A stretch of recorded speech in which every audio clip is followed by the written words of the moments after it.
And I'll testify of the battles you've won, how you were my portion when there wasn't enough. And I'll testify of the seas that we've crossed, the waters you parted, the ways that I've walked, singing. So, Manifest 31 is live, and we are out there, and it's happening. And one of the things that I just believe was super, super important was to have my sister a part of this, because she's been the one that helped me to manifest so many different things in life, and just been not only my sister, my friend, but just my confidant.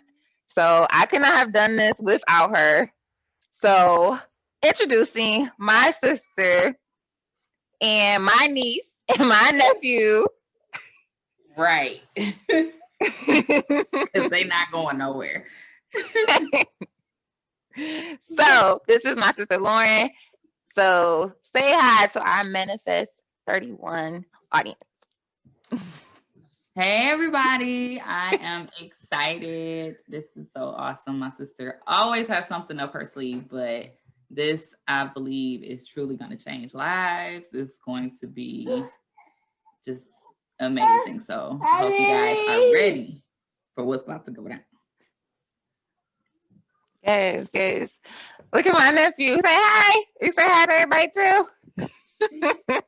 Yeah, there go wave. Oh, there we go. There we go. He didn't want to say And my hi, niece. she She got to get in it too. You gonna say hi? You gonna sit up and say hi? Can't nobody see you? Hi. Oh, okay. No.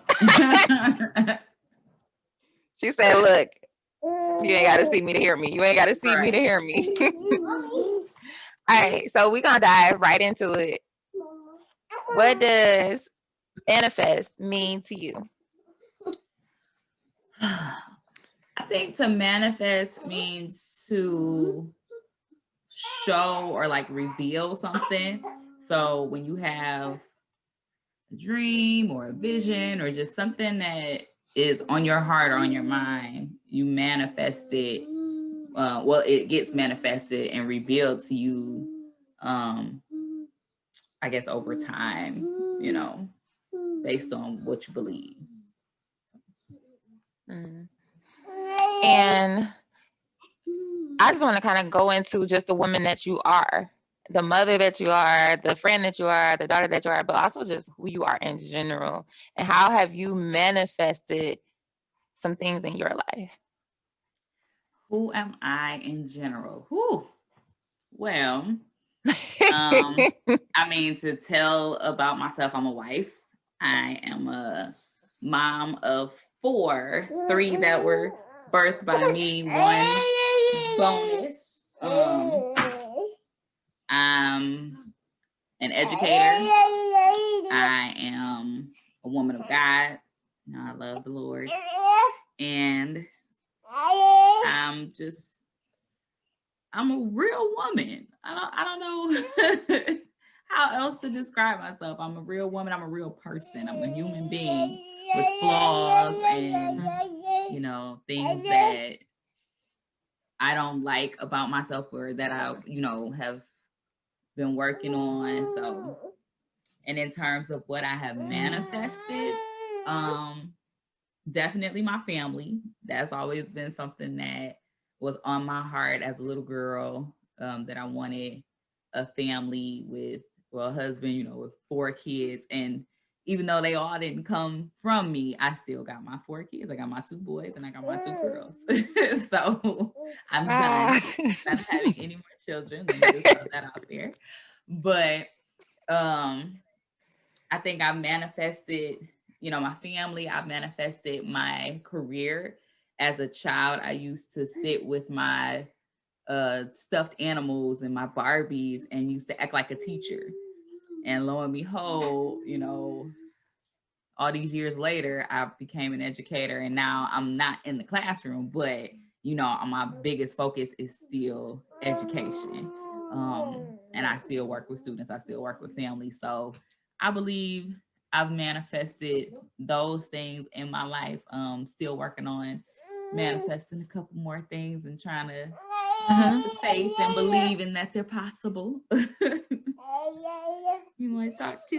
And just, yes, say I'm in this because I was manifested. Yes, he was, girl. Yes, he was.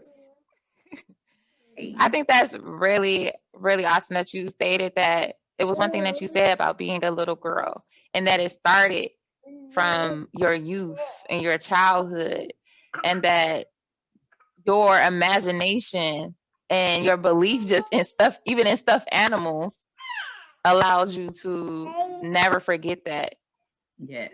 And I think that's powerful, the fact that you started manifesting as a young child and never lost that vision.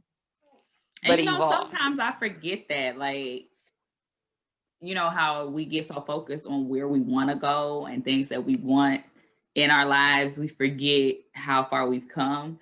And sometimes I forget that that was something that as a little girl I just did, and it came true, you know. So I have to be reminded of that sometimes, like even when I want to give up or when it gets hard, like, nope, this is what you dreamed of. This is everything coming full circle. So just keep going. It'll get better. It'll get better. Mm-hmm. That right there, as far as this is what you dreamed of, and not giving up, even though it's hard.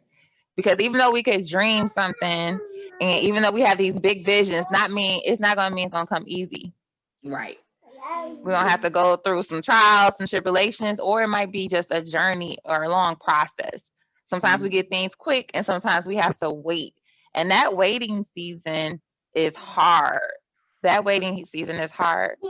Tell me about it. So can you kind of tell us about any ways that helped you to be patient in that waiting season, or not patient in the waiting season?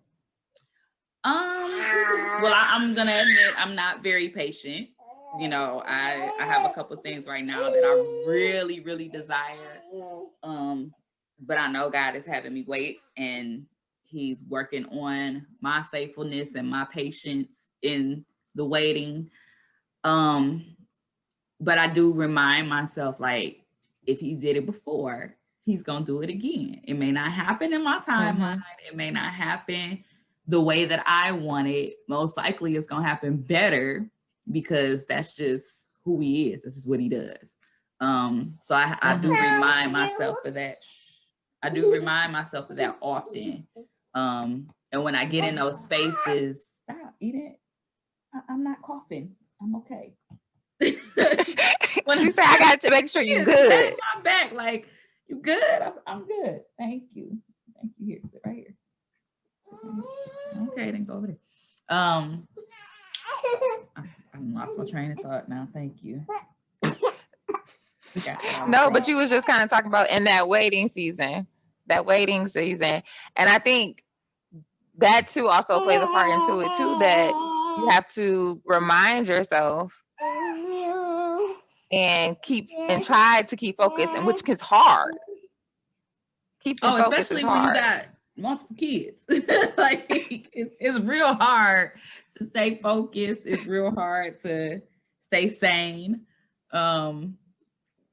It's just hard. But like I said, he always comes through. He always gives you more than what you ask for. So in those moments, I have to get in my word. I have to, okay, no, you got to stop. Now, sit down.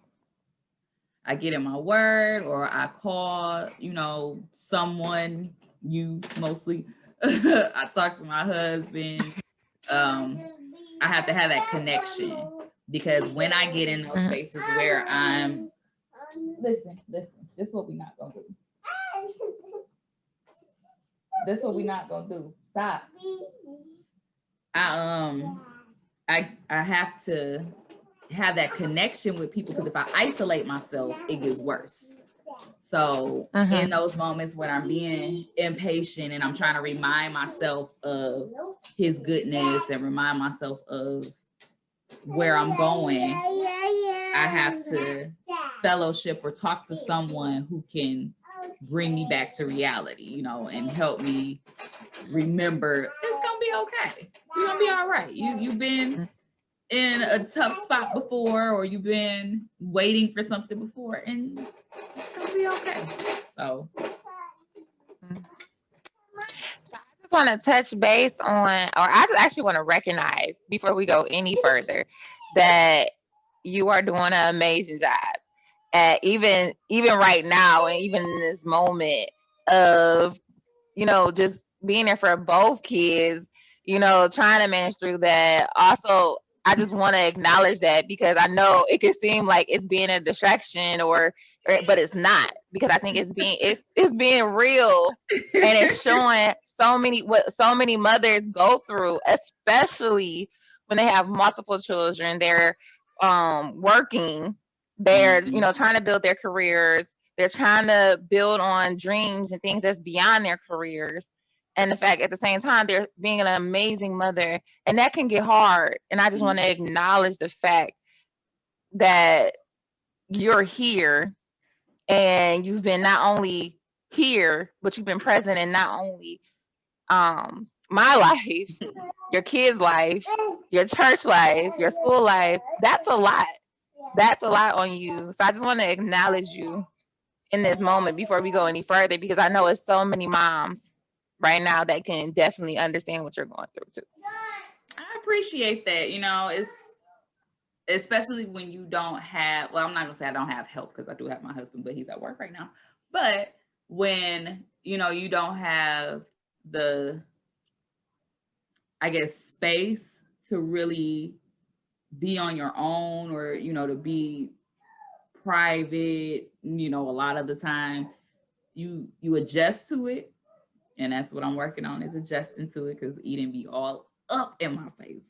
But I'm adjusting to it and learning how to, you know, manage her needs and manage his needs, because he has a lot of them right now. Well, he doesn't have a whole lot of needs. He just wants mommy a lot, and that's okay. But, you know, managing the older kids' needs too, and just trying not to be neglectful of anyone. But yeah, it's a challenge, but I do appreciate, you know, you seeing through it all and seeing me still, you know, because that's one thing about parenting. Like, you know, when you have a baby, you're not important no more. Everybody always want to know about the baby. They want to know how they doing. That's all it is. I'm sorry that you can't eat that. I'm very sorry, but that's not good for you. I know. So he is upset. But yeah, He is. Look, it's over like that quick. It's good for people to still see you. Like, they see you as a mom, but they still see you as a woman or as a person. Like, that's why I introduce myself as a person, a human, because yeah, I wear these hats and I have all these titles, but at the same time, at the end of the day, I'm still Lauren. I'm still struggling. I'm still trying to figure it out as I go. And even if it looks pretty, most days it really ain't. I wear it well, and then once the camera's off, or once I'm back in my space, then it's like, all right, it's real now. Gotta get it back together. I think that's a phenomenon, what you just said, as far as just the fact that it's so many other moms and other parents, and just in general, that it stops being about them. It stops being about them. And it's important to also remember how important you are as an individual as well, and taking out that time. So I want to kind of move into the next question. Okay. Which is regarding being enough. So previously I talked to, you know, Keon, and Keon really drived in letting people know that they were enough where they were.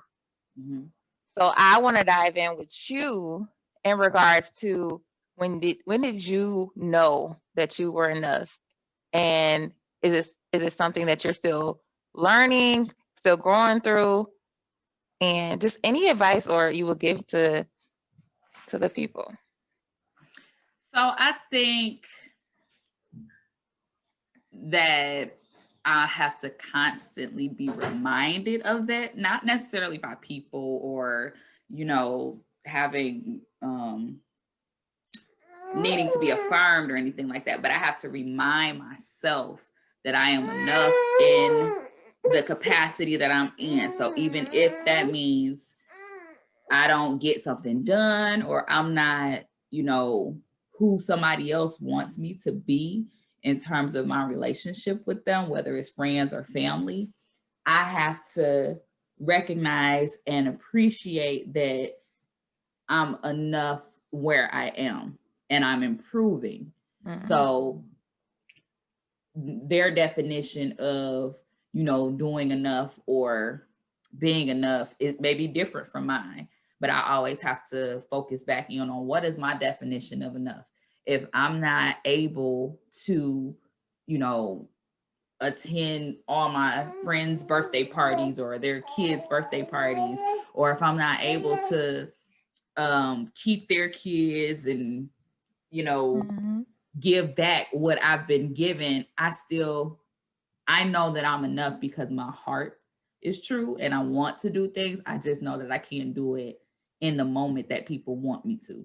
So I have to stop looking at mm-hmm. their expectations and just make sure that I feel comfortable and confident in my decisions.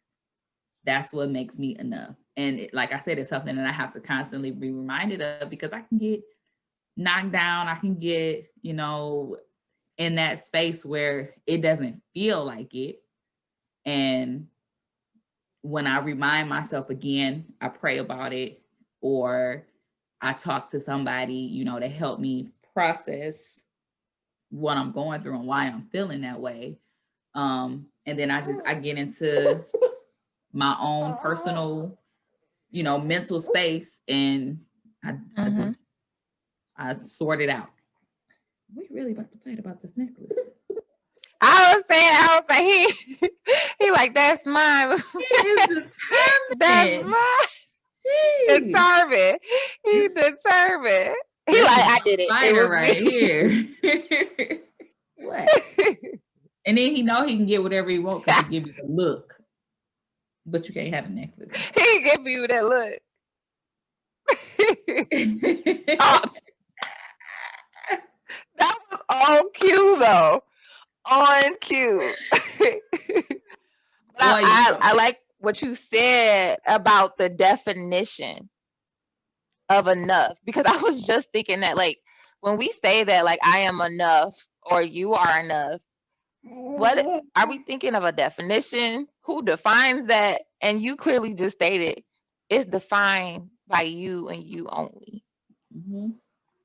Got to, because if we let other people define us or define, our actions or define who we are, then we try to live up to that, or we try to mimic things that are not true to us, and then we're not being authentic.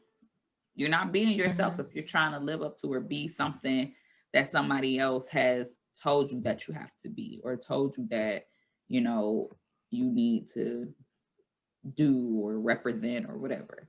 So I really try hard to make sure I know what enough is for me, because it comes with boundaries as well. Like I can't be what or who somebody else wants me to be, because I have to have boundaries for my own self. So that's why being enough to myself is essential. Yes, sir. Mm-hmm. It's very essential. It's very essential. And just the fact that you said you can't live up to somebody else's expectation, you would drive yourself crazy. Mm-hmm. You would truly drive yourself crazy. And I have in the past. That's why I said you're constantly learning, because I've gone through not feeling like enough and trying to make myself into something else just to please somebody else. And I didn't get very far with that. Still ended up with a broken heart, and, you know, just wasn't a good place to be. So that's where I had to learn, okay, what is my definition of being enough? And like I said, that may change. One day it may mean one thing, it may mean something else another day. But I have to define where am I mentally? Because if I'm high, you know, energy wise, or let's say a good vibe, like most people say, then my definition of enough, my standards are a little bit higher. But if I'm in a low place, I have to meet myself where I'm at.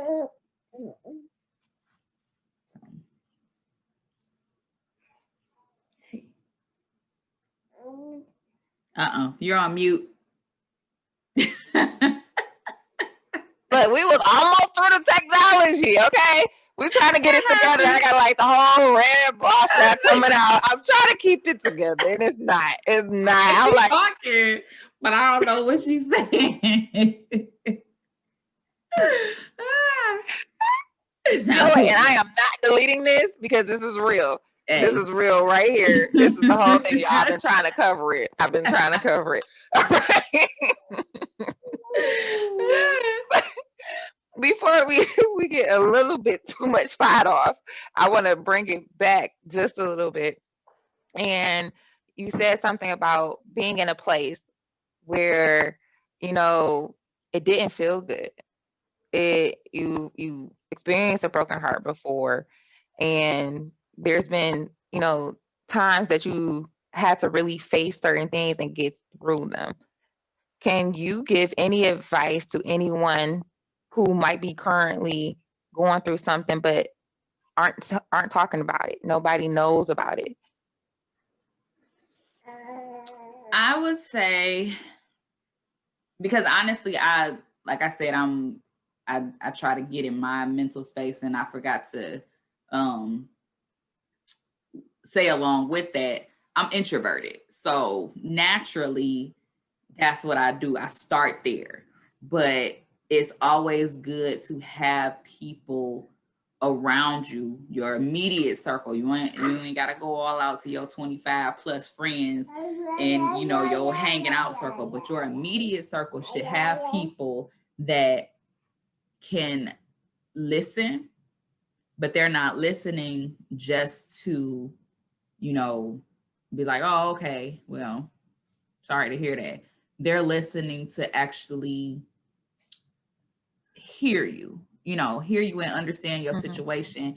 And most times those people will either have a solution, not necessarily saying with them, you know, something that they can do, but they may hear something or understand something while you're talking that can, you know, they can find resources for you.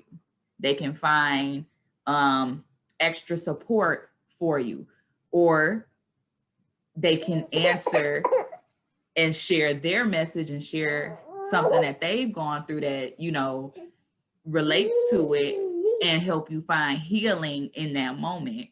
Because a lot of times when we share our experiences with other people, it helps us to heal. They're like, oh, okay, well, if you went through that, then I know I can make it through this, you know, and I know with your support and with your love and with your help, you can help me to get through it. You are very strong. So I think that I think that anybody going through anything, especially if it's a place of, you know, a broken heart or just feeling unworthy, start, you know, by praying about it, because like I said, I'm a woman of God and that's where I go first. But even still in those moments, God connects me to the right people. And by getting connected and, like I said, having that fellowship, a lot of times that is what helps. you know, before you reach a breaking point and before you feel like you're gonna crack or jump off the deep end. And I've gone through that this year alone, where I felt like I was literally cracking. Like, I don't know if it was COVID. I don't know if it was because I had a baby in the middle of COVID and then we had to be on quarantine because my husband had COVID. Like, it was, this year alone Wow. has been so crazy. But there have Wow. been, you know, blessings in it. Like, my biggest blessing, okay, the time that I get to spend with my family. There have been blessings in it, but when I got to that point where I felt like I was gonna crack, I didn't listen to myself or take my own advice. I didn't even pray, honestly, at first, because I was just like, I don't even know how to right now. Like, I didn't even know what words to say. So I got to a point where I was just so self-centered in a way. Like, all I could do was just be in my thoughts. And they took me to a really dark place. And it wasn't until I reached out for help, and that I did it in the most unusual way that I try not to do, which was posting something on Facebook, just saying like, I feel like I'm cracking. And I was really surprised by the people that reached out, because honestly, I wasn't thinking about people responding. It was just like, okay, I'm just gonna post this because I felt like people saw me and I was out, and well, not out because COVID really, but you know, people just saw me happy. But I had to be real. I had to say, I'm coming apart at the seams. And the people that started to reach out and wanted to help or offering therapists and, you know, all these different things that people were doing just to offer support. It was just like, wow. But like I said, start with your immediate circle. Y'all didn't even know at first. You know, it was just like, no. That I was really at that point where I felt like, no, I couldn't tell nobody. So I really reached a breaking point when I had posted it. And that brought me back to reality. Like, look, okay, it's time to do what you know to do. Get in your word, talk to your people, and get the help that you need. And I got through it. It took a little while, but I got through it. It's okay. And I just want to kind of touch back on that again. I mean, it's just so much that you're saying. I be trying to like catch it too. There's one thing that you said that I really want people, hopefully they got or they received, was the fact that reaching out, sometimes you'll get help from people that you never even thought would be the ones to help. Judah done took you out. Jesus. You ain't gotta say sorry. Ow. I'm gonna have to put you down. You know what it reminded me of? Remember Charlie bit me? So random. I'm chilling. I saw you the first time. I saw you the first time.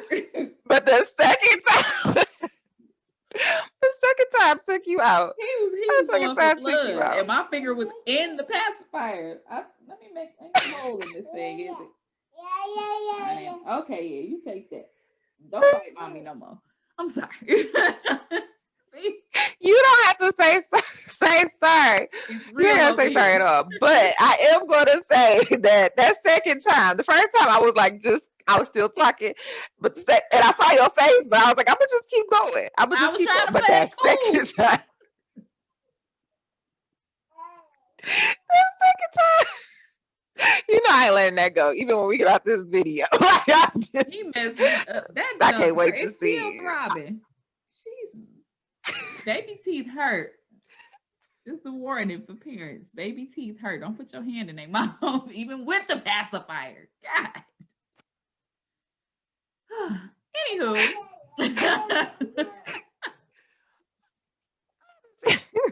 I was just saying that it doesn't matter sometimes when you're in that place, when you are able to say, I need help, and being true to that, there's a abundance of people that want to help. And to me, I think that goes back to the fact that you are enough. And then knowing that, and looking in the mirror and saying, I am enough. Because there's people out here who don't have to know your name. They don't have to know the situation in detail. But if you call for help, if they say something, somebody can connect you to a resource. Somebody can connect you to somebody.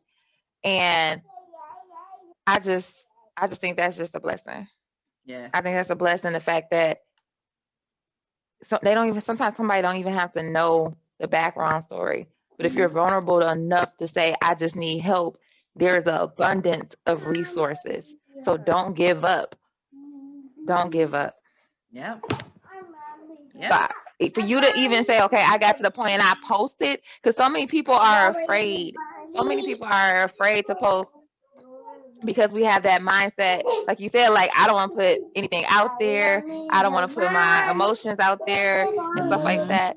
But if you get to that point, I think it was brave of you to say that and to get to that point and then receive what the help that someone was trying to give you to. Yeah.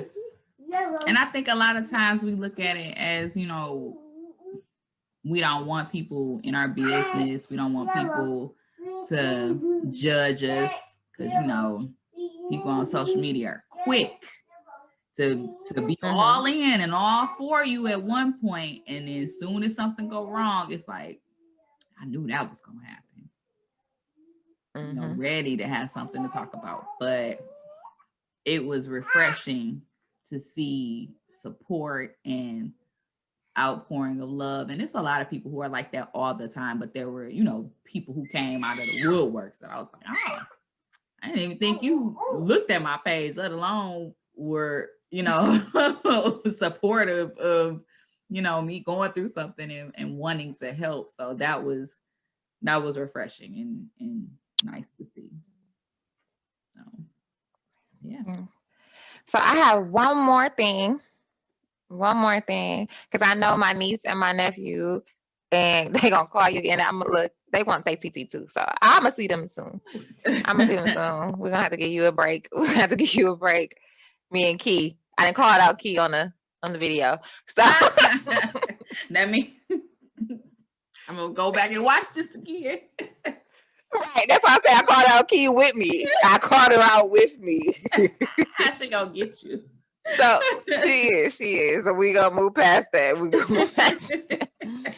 But I wanted to end it with, do you have a message to, I know we talked earlier about, talking to people about enough and being enough and different things, but do you have a message to moms right now? And I'm sorry, Dad, I'm not trying to exclude you, dads.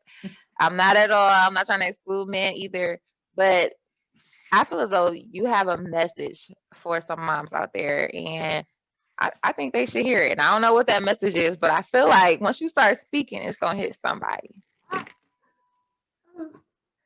I'm good with putting you on the spot too. I know I couldn't talk at the moment because someone wants to come in and make noise while I'm getting ready to talk. Sorry. No, you're not getting that back. Sorry. No, sis. Thank you though. Sorry. For moms, I would say give yourself some grace, for one. Do not put too much pressure on yourself to be perfect, especially right now. I know COVID and virtual learning and just having kids in general is a lot. But the pressure is on now, and I get it. Trust me. But do not overextend yourself. Do not feel as if you're alone. make sure that, like I said, that connection is so important, whether it's moms, whether it's teachers, making sure that you stay connected to your child's teacher and just let them know what's going on, especially when you can't take it. You can't take another day of virtual learning. So you like, nope, we're not even gonna log on today. Just reach out, talk to the teachers, and have open communication, because all us educators, that's all we want is for your kids to learn, but we want y'all to be safe. And we want y'all to feel like you're supported. And if you don't feel that way, reach out to, other moms. You can reach out to me. I can give Tay my contact information. And if you feel like you need support, or you don't know what decision to make in terms of, virtual schooling, just reach out. And again, give yourself grace, because it's not going to be perfect. But know this, your child is not going to be left behind. Okay? Don't worry about that. Don't focus on that. Focus on doing the best that you can with what you have right now. And then when things go back to normal, ain't no choice but to, make sure that everybody is learning and excelling and succeeding. So start with grace, keep good communication, and know that you're enough. Matter of fact, know that you're more than enough. Come on. Yes. Okay. Yes. So I think that was great. And yes, so when we post this, and everybody sees this, you can also, it'll have like your tag and contact information for people to connect as well. So before we end, I want you to pull in my niece too. Titi, want to say something to you? Titi, baby. You want some what? I want to see you. Me in. You got to come over here so she can see you. Eating? Come sit next to mommy. Let me see you.